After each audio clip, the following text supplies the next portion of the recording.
Students, good morning. How are you, students? Hope you are fine and safe by God's grace. Students, before we could start our lesson, I'll ask you one question.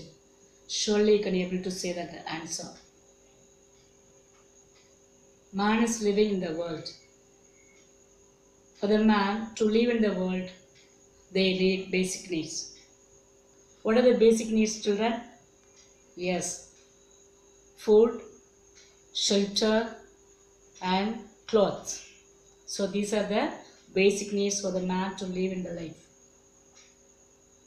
Among these three, food is very, very important.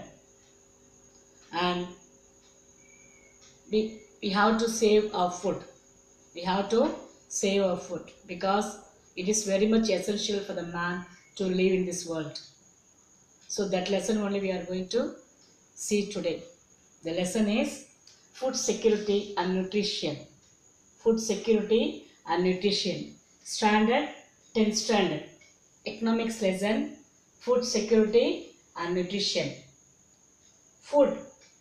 You know very well I told the food is defined as any substance and people eat and drink to maintain life and growth. பாருங்க பாதுகாப்பான உணவு and ஊட்டச்சத்து சரியா ஊட்டச்சத்து இதுதான் வந்து நம்ம nutrition சொல்லுவோம். இதில் பாருங்க food is define as any substance அதாவது எந்த ஒரு பொருளோ that people eat and drink எந்த பொருள் நம்ம சாப்பிடுவதோ எந்த பானத்தை நம்ம அருந்துவதோ அதுதான் நம்ம ஃபுட்னு சொல்கிறோம். Why to maintain life and growth நம்முடைய வாழ்க்கை வாழ்வதற்கும் நம்முடைய வளர்ச்சிக்கும் ஃபுட்டு ரொம்ப ரொம்ப important. So this is called food. And what is food security? Food security would denote a person's ability to eat enough, stay active and lead healthy life. இப்போ food security அப்படின்னா நான் ஏற்கனவே சொல்லியிருக்கேன் பாதுகாப்பான உணவு இல்லையா, அதில் வந்து which denote a person's ability to eat enough. அப்போது ஒரு மனுஷனை வந்து போதும் என்ற அளவுக்கு அவன் என்ன பண்ணணும் சாப்பிடணும் இல்லையா. குறைந்த சாப்பாடு அவன் சாப்பிட்டானா அவனுடைய உடல் வளர்ச்சி மிக குறைவாக இருக்கும். So that is a food security denotes a person's ability to eat enough, stay active. அப்பதான் அவனால் சுறுசுறுப்பாக இருக்க முடியும். And lead a healthy life. And lead healthy life. Which one? That food. Okay. அப்போ ஒரு மனுஷன் வந்து போதும் என்ற அளவு பற்றாக்குறை இல்லாமல் திருப்திகரமாக அவன் சாப்பிட்டு ஆக்டிவாக இருக்கும், stay active and lead A healthy life. அப்போ தான் ஆரோக்கியமாக இருக்க முடியும், சுறுசுறுப்பாக ஆரோக்கியமாக இருக்க முடியும். நல்ல போதுமான உணவு சாப்பிடணும், அது சத்தான உணவு சாப்பிடணும். ஐ டோல்டு நியூட்ரிஷியஸ் ஃபுட் இல்லையா. சத்தான உணவு சாப்பிட்டாலும் அவனால் என்ன பண்ண முடியும், ஹெல்த்தி லைஃபாக இருக்க முடியும். தென் United Nations FAO says, FAO meaning abbreviation Food and Agriculture Organization. Okay, FAO is a Food and Agricultural Organization which defines food security, which defines the food security. அப்போ உணவு பாதுகாப்பாக எப்படி இருக்கணும் அப்படின்னா நம்ம யுனைடெட் நேஷனே சொல்கிறாங்க, அவங்களோட சேர்ந்த other organisation R other agency food and agricultural organisation, அதாவது உணவு மற்றும் என்னது விவசாய துறை சொல்கிறாங்க.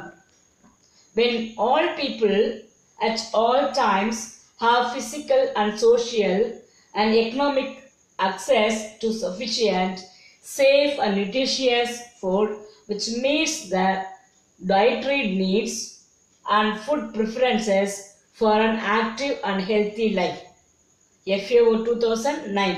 அப்போ 2009ல் FAO என்ன சொல்கிறாங்க அப்படின்னா when all people எல்லா மனிதர்களும் at all times எல்லா மனிதர்களும் எல்லா நேரங்களிலும் have physical and social economic access to sufficient, அவங்க எல்லாரும் திருப்திகரமாக இருக்கணும், உடல் ரீதியாக சமுதாய ரீதியாக அண்ட் பொருளாதார ரீதியாக எல்லாரும் போதும் என்ற அளவு திருப்தியாக இருக்கணும். அண்ட் அதோட சேஃப் அண்ட் நியூட்ரிஷியஸ் ஃபுட் பாதுகாப்பாக இருக்கணும், சத்தான உணவும் அவங்க சாப்பிடணும். which means that dietary needs and food preferences for an active and healthy life. அப்போ எல்லாமே சத்தா பாதுகாப்பான உணவு சாப்பிட்டாதான் அவங்க எப்படி இருக்க முடியும், ஆக்டிவாக இருக்க முடியும், சுறுசுறுப்பாக இருக்க முடியும். அண்ட் ஹெல்த்தி லைஃப் அவங்களால ஆரோக்கியமா இருக்க முடியும். இது யார் சொன்னா அப்படின்னா FAO, which year 2009ல சொல்லியிருக்காங்க. I told FAO meaning abbreviation Food and Agriculture Organization. It is one of the world organization. Okay, the main organization is UNO, United Nations Organization. Other agency, FAO is other agency of UNO. Are you clear, children?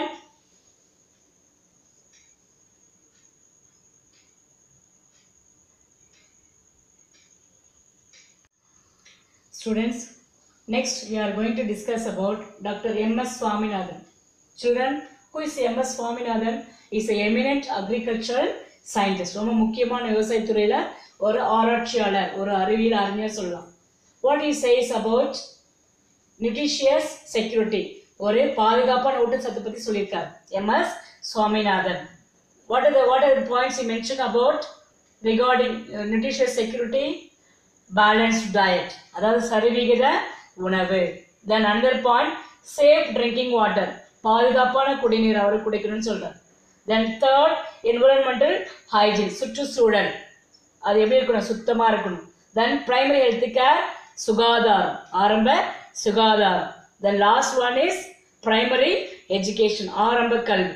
இது எல்லாமே இருந்தாதான் is called nutritious security. Who says all these, children? M.S. Swaminathan. Who is M.S. Swaminathan? He is an eminent agricultural scientist. What is mentioned about nutritious security? Students, next we are going to see about three components of food and nutritious security. What is that? Three components of food and nutrition security. அப்போ ஃபுட்ல வந்து 3 உட்கூறுகள் இருக்கு இல்லையா?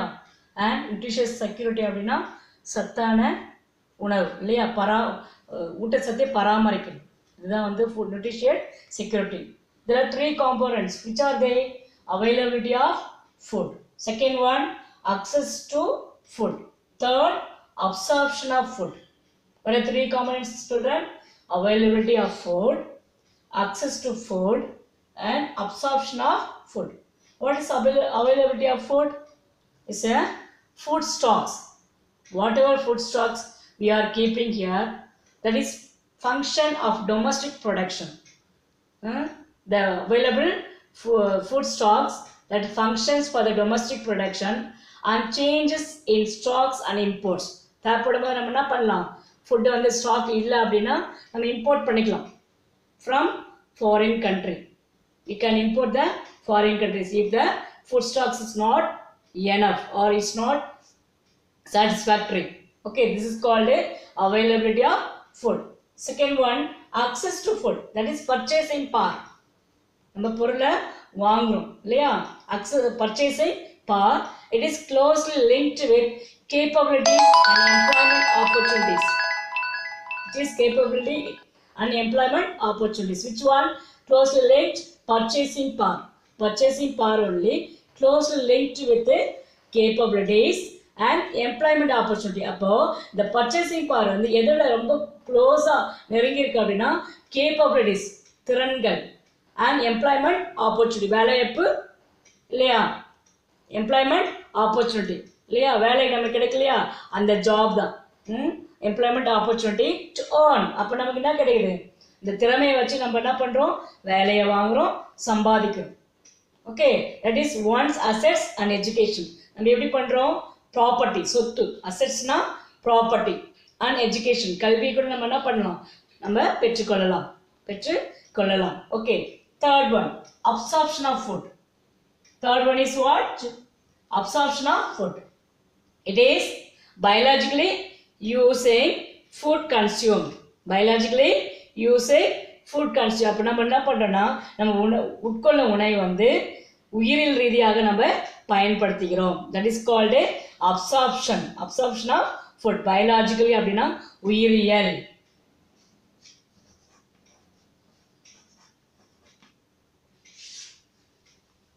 Are you clear, children?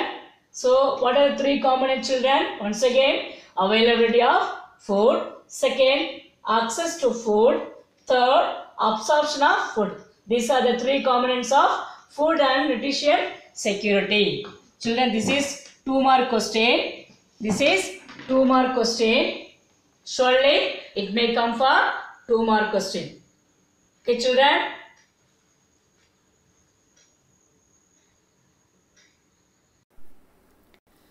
Next, availability and access to food grains. Food security for people in a country is not only dependent on the quantum of food available, but also on the availability of people to purchase or access food and to stay in appropriate healthy environment. Just as other developmental issues, food security of people is also related to a country's overall development process. After independence, India chose to adopt a planned developmental model.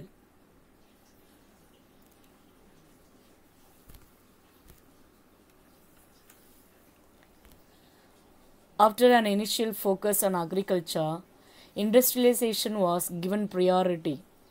The recurrent droughts experienced by India pushed her to be dependent on imports of food grains. However, the available foreign exchange reserve could not permit open market purchases and import of grains. India had to plead for food grains from richer countries at concessional rates. United States of America extended assistance through its Public Law 480 scheme to India during early 1960s. A growing country with a massive population was perceived to be a potential candidate for revolution. The American administration and philanthropic organizations like Ford Foundation formulated a plan to increase food production in the country by introducing high-yielding varieties of wheat and rice. High-yielding varieties அப்படின்னா உயர்தர விதைகள் of wheats and rice. This program was implemented in select districts where irrigation was assured. The results were promising and the program was extended to cover a large number of districts. Thus, Green Revolution was born in the country, paving way for self-sufficiency in food grain production. Increased food grain production was made possible by an increased area cultivated with HYV of rice and wheat, as also an increase in the yield of these major cereal crops. Area under food grain was a little more than 98 million hectares during early 1950s. The country was producing just 54 million tons of food grains, then with an average yield of food grains of 547 kg per hectare. The food situation has steadily improved over a period of 65 years. Area under food grain cultivation has grown to 122 million hectares with an increase of 5-fold increase in food grain production. Yield of food grains has increased 4-fold between the time of independence and at present. This growth in food grain production was made possible by HYV program, which was implemented as a package. Apart from introducing fertilizers responsive high-yielding varieties of rice and wheat, it ensured the availability of subsidized chemical fertilizers for the farmers. Cheaper farm credit was dispersed to farmers through cooperative banks and societies. Minimum support price for the crops were, that is MSP, minimum support price, for the crops were announced at the beginning of the season, and the state procured the harvested grains through the Food Corporation of India, that is FCI. The FCI had built huge storage godowns and built buffer stocks of food grains during the harvest season to be distributed all through the year. Minimum support price. Minimum support price is a price fixed by an expert group for the particular crop by considering various costs involved in the cultivation of the crop. After announcing the MSP, that is minimum support price, the state will open procurement centers in places where these crops are widely grown. However, the farmers are free to sell in the open market if they get a better price for the crop produce. On the other hand, if the open market price is lower than the MSP, the farmers would get an assured price by selling their produce to FCI. The rapid increase in food grain production was accompanied by appropriate technological intervention in the dairy, poultry and fisheries sectors. இந்த poultry அப்படின்னா கால்நடை இல்லையா, அந்த கோழி பண்ணையெல்லாம் வைக்கிறோம் இல்லையா, அதான் poultry and fisheries sectors. As a result, the milk production in the country witnessed an 8-fold increase, egg production grew 40-fold, and fish production by 13-fold between the time of independence and mid-2000s. However, India could not succeed in attaining self-sufficiency in the production of pulses and oilseeds. Therefore, India depends on imports to meet the requirements of people. Public distribution system, that is PDS. Tamil Nadu has adopted an universal PDS. The rest of the states in India had targeted PDS. Under universal PDS, all the family ration card holders are entitled to the supplies from PDS. In the targeted PDS, the beneficiaries are identified based on certain criteria and given their entitlements, leaving out the rest. Both the union and state government subsidized the supplies distributed through PDS. The level and quantum of subsidy also varied across the states. Subsequently, the National Food Security Act, that is NFSA, National Food Security Act, was passed by the Indian Parliament in the year 2013. The NFSA covers 50% of urban households and 75% of the rural households. These households are known as priority households, identified based on a set of criteria. Priority households of this country now have the right to food supply through PDS. The union government supplies rice at the rate of rupees 3 per kg, wheat at the rate of rupees 2 per kg, and millets at the rate of rupees 1 per kg under NFSA. Tamil Nadu continues to have the universal system of PDS and supplies rice at free of cost to all card holders. National Food Security Act in Tamil Nadu on 1st November 2016, National Food Security Act was implemented in Tamil Nadu after holding out for 3 years. Role of consumer cooperatives in food security. Consumer cooperatives play an important role in the supply of quality goods at responsible rates to common people. There is a 3-tier structure of consumer cooperative societies in India. There are primary consumer cooperative societies, central consumer cooperative store, and state-level consumer federation. More than 50,000 village-level societies are engaged in the distribution of consumer goods in rural areas. This scheme is playing an important role in food security in India. For example, out of all fair price shops running in Tamil Nadu, around 94% are being run by cooperatives. Buffer stock. Buffer stock is a stock of food grains, namely wheat and rice, procured by the government through the Food Corporation of India, that is FCI. The FCI purchases wheat and rice from the farmers in states where there is a surplus production. The farmers are paid a pre-announced price for their crops. This price is called minimum support price.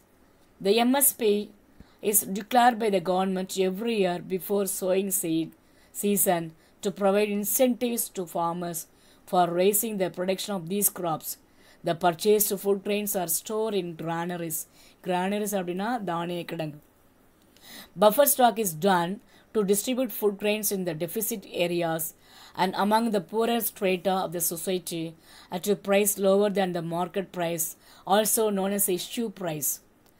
This also helps resolve the problem of shortage of food during adverse weather condition or during a period of calamity.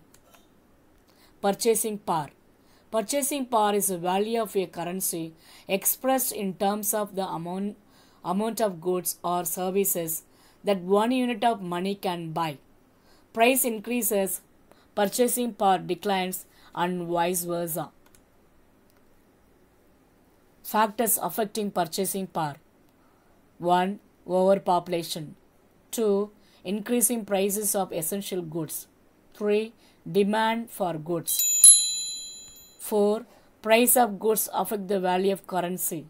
5. Production and supply of goods. 6. Poverty and inequality. First one, overpopulation. The population growth rate in India is high as 1.7 per thousand. Large population leads to increasing demand, but supply was not equal to the demand. So the normal price level will be going on higher. So it affects purchasing power, especially in rural population. Second, increasing price of essential goods. Even though there has been a constant growth in the GDP and growth opportunities in the Indian economy, there have been steady increases in the prices of essential goods. The continuous rise in the price erodes the purchasing power and adversely affect the poor people. Purchasing power parity, that is PPP, triple P. It will come for expand the following. So that is called purchasing power parity. A concept relating to purchasing power is purchasing price parity. Triple P is an economic theory that estimates the amount that needs to be adjusted to the price of an atom, to the price of an item. PPP can be used to compare countries' income levels and other relevant economic data concerning the cost of living or possible rates of inflation and deflation. That is increasing and decreasing. Inflation பணவீக்கம் மற்றும் பணவீக்க குறைவு அப்படின்னு சொல்லலாம். Recently, India became the third largest country in terms of PPP. China became the largest economy, pushing the US to the second position. Demand for goods. When demand for good increases, the price of good increases, then purchasing power is affected. Price of goods affect the value of currency. When the price increases, the purchasing power decreases, and finally the value of currency decreases. Production and supply of goods. The production and supply of goods decline, the price of good increases, then the purchasing power is affected. Sixth one, poverty and inequality. There exists a huge economic disparity in the Indian economy. The proportion of income and assets owned by top 10% of Indian goes on increasing. This has to increase in the poverty level in the society. Generally, purchasing power is affected by poverty and unequal distribution of wealth also. Agriculture policy in India. The new agriculture policy based on export of agricultural goods was announced by the central government in the year 2018. This policy states that the government has decided to remove export restriction on most organic and processed agricultural products. Agriculture policy of a country is mostly designed by the government for raising agriculture production and productivity, and also for raising the level of income and standard of living of farmers within the definite time frame. This policy formulated for all-round and comprehensive development of the agricultural sector. Agricultural policy in India. The new agricultural policy based on the export of agricultural goods was announced by the central government in the year 2018. This policy states that the government has decided to remove export restriction on most organic and processed agricultural product. agriculture policy of a country is mostly designed by the government for raising agricultural production and productivity, and also for raising the level of income and standard of living of farmers within the definite time frame. This policy is formulated for all-round and comprehensive development of the agricultural sector. The following are some of the important objectives of India's agricultural policy. First one, raising the productivity of inputs, raising value added per hectare. Third, protecting the interests of poor farmers. Fourth, modernizing agricultural sector. 5, environmental degradation. 6, removing bureaucratic obstacles.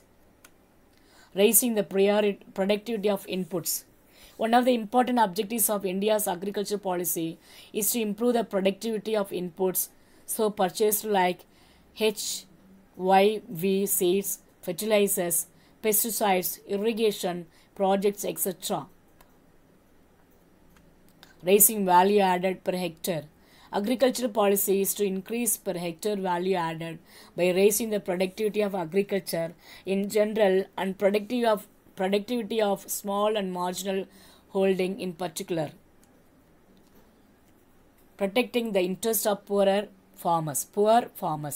Agriculture policy is proposed to protect the interest of poor and marginal farmers by abolishing intermediaries through land reforms, expanding institutional credit support to poor farmers, etc. Modernizing agricultural sector. Here the policy support includes the introducing of modern technology in agricultural operation and application of improved agricultural inputs like HYV seeds, fertilizers, etc. Environmental degradation.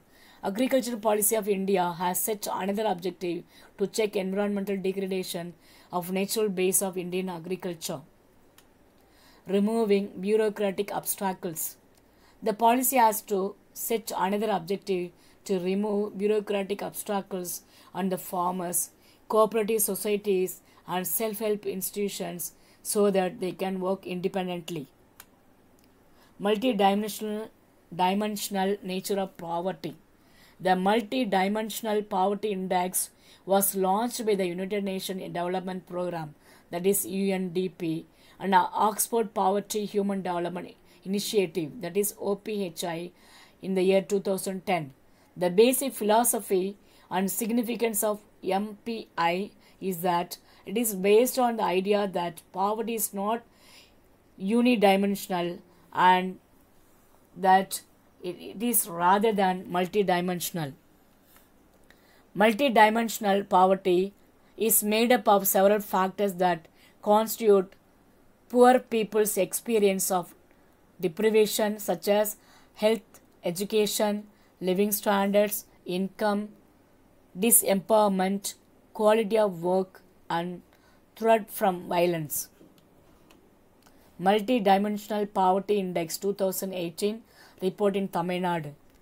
Over the last decades, that is last 10 years, Tamil Nadu has made a significant progress in poverty reduction. The districts in Tamil Nadu are classified into 3 categories, namely high poverty district, that is more than 40% of population living below poverty line, moderately poor district 30% to 40%, and low level poverty district below 30%. Types of dimensional poverty. Health, education, living standard.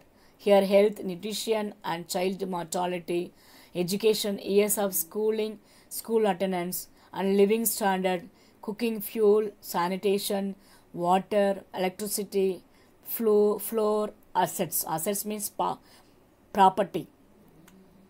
After 1994, poverty has declined steadily in both rural and urban areas of Tamil Nadu, and state has a smaller share of India's poor relative to its population. After 2005, the poverty reduction in this state has been faster than in many other states in India. Tamil Nadu leads in the poverty alleviation program during 2014 and 2017. 2014 to 2017. Government of India is implementing many policies and programs to eradicate poverty. These policies and programs, if continued, will completely eradicate the poverty in the state.